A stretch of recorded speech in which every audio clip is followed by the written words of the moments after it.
প্রিয় শিক্ষার্থীরা, আসসালামু আলাইকুম। আশা করি তোমরা ভালো আছো। কোভিড-19 প্রভাবে সারা বিশ্ব এবং আমাদের দেশেও তার বাইরে নয় ক্ষতিগ্রস্ত। অর্থনৈতিক, সামাজিক, সাংস্কৃতিক, শিক্ষা সমস্ত কার্যক্রম স্থগিত হয়ে গেছে।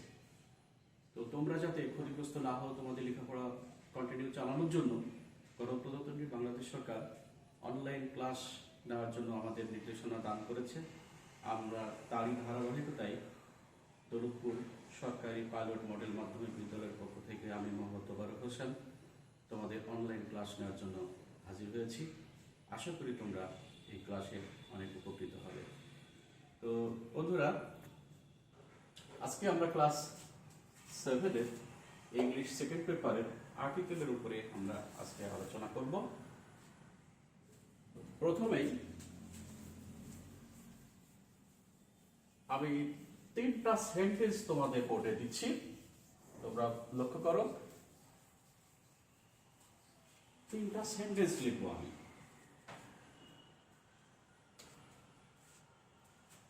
Number 1, there is a pen on the table. Number 2, he ate an orange.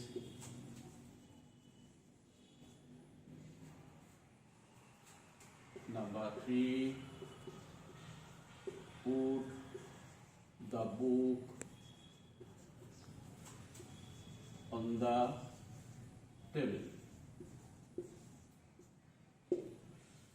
বন্ধুরা, আমি 3টা সেন্টেন্স লিখেছি। তো তোমরা লক্ষ্য করো, এই 3টা সেন্টেন্সের প্রথম সেন্টেন্সের একটা নাউন আছে পেন, দ্বিতীয় সেন্টেন্সে অরেঞ্জ, তৃতীয় সেন্টেন্সে আছে হলো বুক। এবং লক্ষ্য করে দেখো, এই 3টা তোমার কমন নাউনের পূর্বে, সিঙ্গুলার কমন নাউনের পূর্বে 3টা ওয়ার্ড আছে। প্রথমে আছে এ, দ্বিতীয়টায় অ্যান, তৃতীয়টায় আছে দি। তাহলে আমরা বলতে পারি যা সিঙ্গুলার কমন নাউনের আগে বসে ওই নাউনের নির্দিষ্ট অথবা অনির্দিষ্টতা প্রকাশ করে তাকে আমরা আর্টিকেল বলব। তাহলে এখানে যে 3টা ওয়ার্ড লেখা আছে এ, অ্যান এবং দি, এই 3টা হচ্ছে আর্টিকেল। তাহলে 3টা সেন্টেন্স থেকে আমরা 3টা ওয়ার্ড পেলাম, অর্থাৎ 3টা আর্টিকেল পেলাম। তাহলে আমরা আর্টিকেলের সংজ্ঞা এখান থেকে আমরা কি বলতে পারি? বলতে পারি যা সিঙ্গুলার কমন নাউনের পূর্বে বসে ওই নাউনের নির্দিষ্ট অথবা অনির্দিষ্টভাবে প্রকাশ করে সেই সকল ওয়ার্ডকে আমরা আর্টিকেল বলি। তো আশা করি তোমরা আর্টিকেল কি এবং তার সংজ্ঞা তোমরা বুঝতে পেরেছ। এখন আমরা দেখি এই আর্টিকেলের জন্ম কোথায়। তার মানে আমরা দেখব অরিজিন অফ আর্টিকেল। বন্ধুরা, তোমরা জানো প্রতিটা সম্প্রদায়ের, প্রতিটা জিনিসের একটা উৎপত্তি স্থল থাকে। তো আমরা সেই উৎপত্তি স্থল অর্থাৎ এই আর্টিকেল কোথায় জন্ম নিল, কোথা থেকে আমরা আর্টিকেল পাবো সাধারণত, এই নিয়ে অবশ্য গ্রামারিয়ানদের ভিতরে অনেক মত পার্থক্য রয়েছে। তবুও আমরা দেখি, যেমন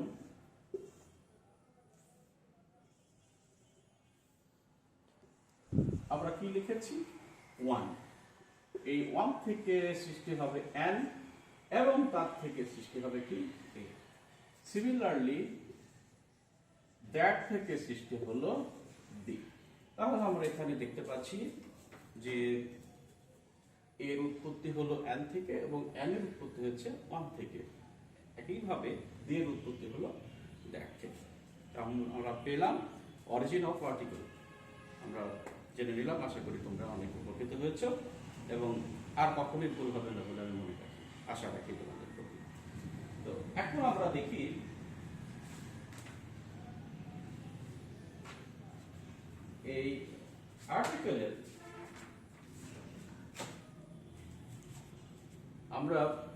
অফ স্পিচ তো জানি, তোমরা অবশ্যই শিখেছো ক্লাস 6-এ যে 8 ধরনের পার্টস অফ স্পিচ আছে।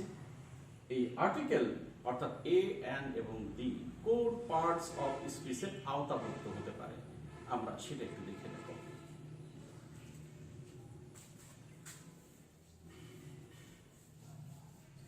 প্রথমে যে সেন্টেন্সটা লিখেছিলাম সেটা কি ছিল? There is a pen on the table.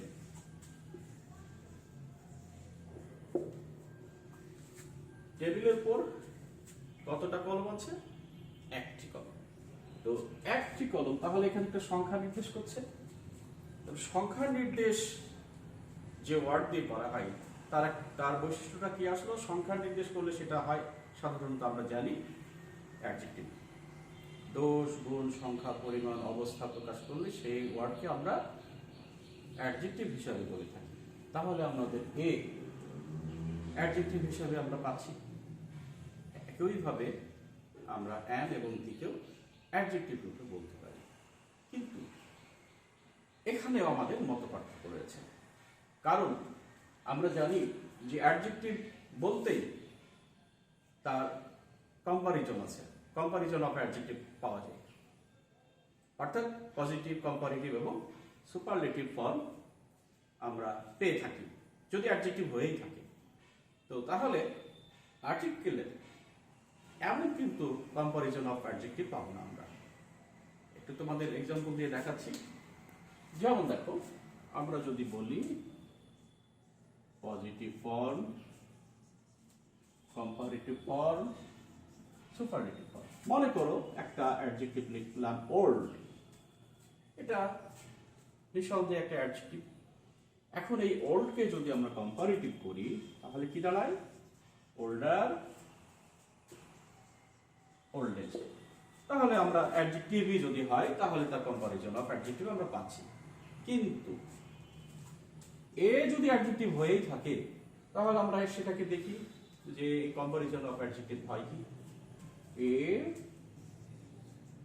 ইয়ার যোগ করি, ইএসটি যোগ করি, তাহলে কি মিনিংফুল ওয়ার্ড সম্ভব হচ্ছে? কি এ এয়ার এস্ট নামে আমরা কোনো ইংরেজি ওয়ার্ড পাই না বা সম্ভব না। তাহলে দেখা যাচ্ছে কি যে আর্টিকেলের কম্পারিজন অফ অ্যাডজেক্টিভ হচ্ছে না, কম্পারিজন অফ অ্যাডজেক্টিভ হচ্ছে না। একইভাবে এ, এন এবং দি হবে না। সেই ক্ষেত্রে গ্রামারিয়ানদের ভিতরে ওখানে একটা মত পার্থক্য চলে এসেছে যে আর্টিকেলকে তাহলে আমরা অ্যাডজেক্টিভ কি করে বলবো? বলা যাচ্ছে না। তাহলে যদি নাই বলা যায় তবু ওর তো একটা অবস্থান থাকবে, ওর তো একটা পরিচয় থাকবে। ও তো বেওয়ারিশ না, আমরা তাহলে ওকে আমরা কি নামে আখ্যায়িত করতে পারি? তখন কি হলো? গ্রামারিয়ানরা তার একটা আলাদা নাম দিয়ে দিল। সেই নামটা কি?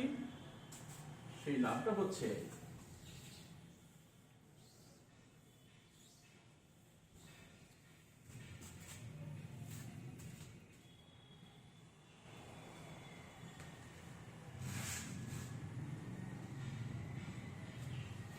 তাকে বলা হলো ডিটারমাইনার। এদের একটা আলাদা নাম দেওয়া হলো যে এরা ডিটারমাইনার হিসাবে পরিচিত হবে। আচ্ছা, তাহলে বন্ধুরা দেখা গেল কি যে আমরা আর্টিকেলকে অ্যাডজেক্টিভ রূপে বলছি, আবার ক্ষেত্র বিশেষে আর্টিকেলকে আমরা অ্যাডজেক্টিভ বলতে পারছি না, সেই ক্ষেত্রে আমরা ডিটারমাইনার হিসেবে বলছি। আচ্ছা, তো এখন আমরা দেখব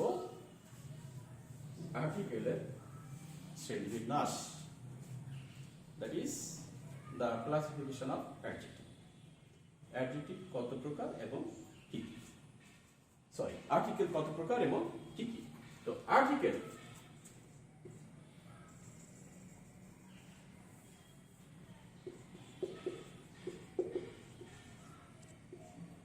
আর্টিকেলকে দুই ভাগে ভাগ করা হলো। একটা হলো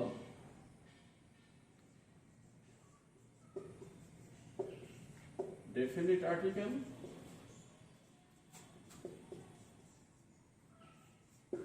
আর একটা হচ্ছে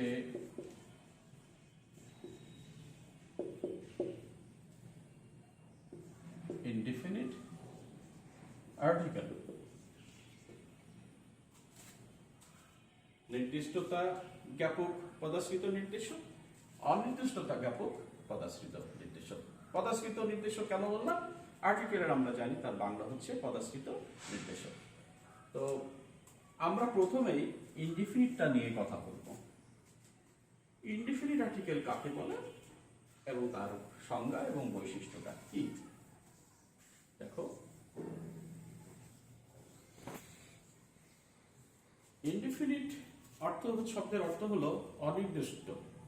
তো অনির্দিষ্ট বলতে গেলে যা নির্দিষ্ট নয়, অর্থাৎ যে নাউনের আগে যে ওয়ার্ড বসে ওই নাউনকে নির্দিষ্টভাবে প্রকাশ করবে না, অনির্দিষ্টভাবে প্রকাশ করবে, সেই সকল ওয়ার্ড অর্থাৎ আর্টিকেলকে আমরা বলবো ইনডিফিনিট আর্টিকেল।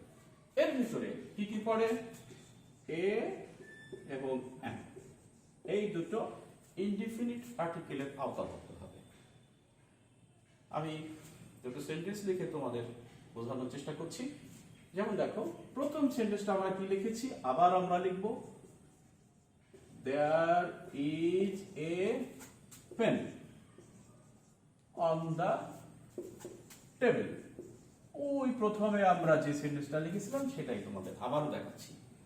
এখানে টেবিলের উপর কলম আছে, কয়টা কলম আছে তা কিন্তু উল্লেখ করেনি। উল্লেখ যদি করতো তাহলে একটা নির্দিষ্টতা আসতো। তারপর এখানে যেহেতু উল্লেখ করে নাই, নির্দিষ্ট করে নাই, সেহেতু এটা অনির্দিষ্ট, যার কারণে আমরা এখানে এ দিয়েছি।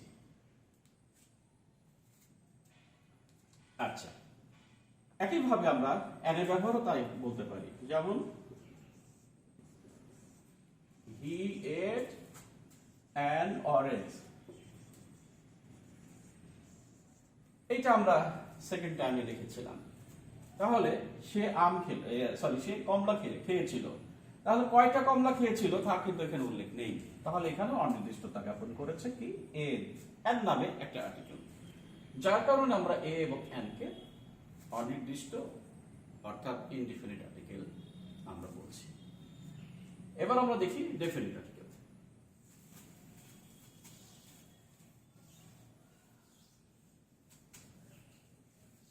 ডেফিনিট আর্টিকেলের এক্সাম্পল হচ্ছে দি।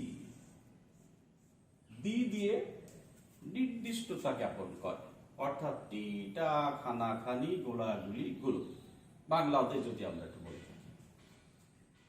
হ্যাঁ, যেমন দেখো, আই নো দি ম্যান, আমি লোকটিকে চিনি। তাহলে লোকটি, এখানে দেখো সিঙ্গুলার কমন নাউনের আগে কি আছে? দি আছে। তাহলে এই দিটাই হচ্ছে ডেফিনিট আর্টিকেল।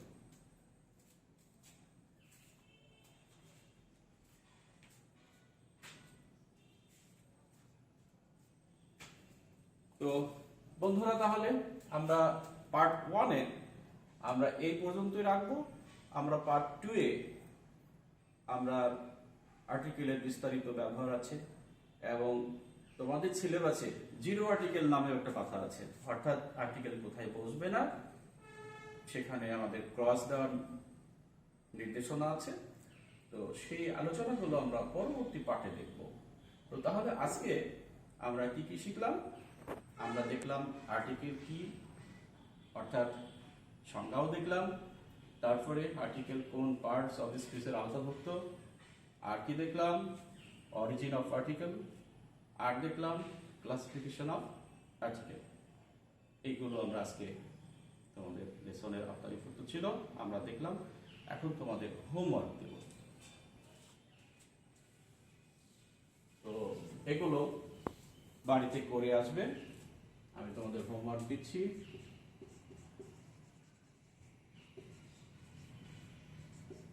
আমরা হোমওয়ার্কে আর কি বলি? Home task.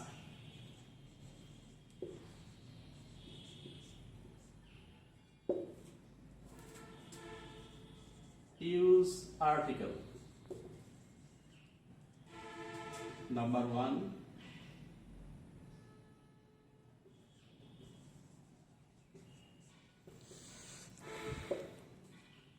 I have dash pen, ড্যাশে কি হবে তোমরা তা লিখবে।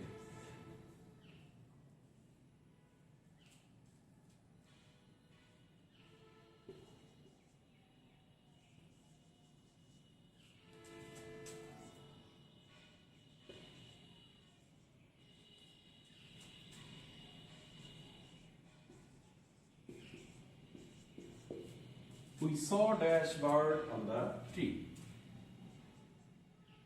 Third number.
তোমাদের এই 5টা আর্টিকেলের ব্যবহার আমি পাঠার জন্য দিলাম, তোমরা এগুলো সুন্দরভাবে করে আসবে।